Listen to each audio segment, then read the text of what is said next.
Hey everybody, my name is Nico Emmer. I'm an associate consultant here at Community Boost. I'm also our area of practice manager when it comes to conversion design. And today we're going to be talking about why it's so important for you to be A/B testing your website.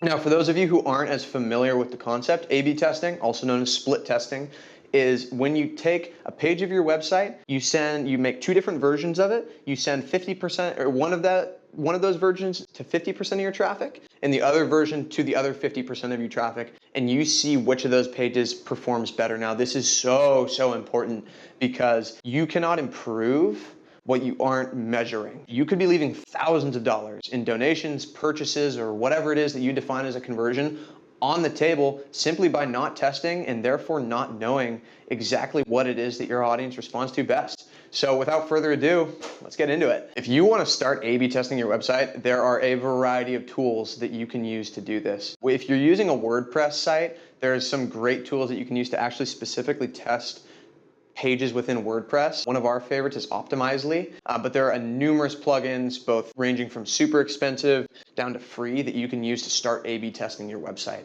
Also, one of our favorites, and this isn't so much for testing your actual website, but rather for creating and testing landing pages within your website, is ClickFunnels. That's what we use the most. It's really effective, and it gives you a really great way to start seeing, what your traffic responds to better. And on that note, what are some things that you want to start testing? Well, when I am creating a page and I'm creating that first test of it, the very first thing that I like to test is the overall layout of the page, the style.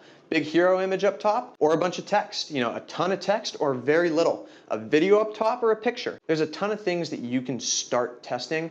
Some of my favorites and some of the most effective are the imagery of the page, the overall style of the page, the call to action text on the buttons, the headline, the tone of the copy itself. The list goes on and on and on and on of what you can test, and it's nigh infinite. So how do you know when to run these tests? When to stop the ones that you're currently doing and start a new one? The easiest answer is stats. Now, you may be like me, stats may not be my, huge forte, but luckily, tools like Optimizely and ClickFunnels make it really easy for you to tell when tests are statistically significant. The data in the back end of ClickFunnels says variation B is performing 28% better with a statistical significance of 95%. If I saw that, I would say, whoa, okay, version B is destroying version A. We're gonna start using version B and we're gonna run a new test based off what version B was doing. If you see data that says something more like, variation B is performing 2% better with a statistical significance of 13%, that means it's not quite there yet. If you were to declare a winner,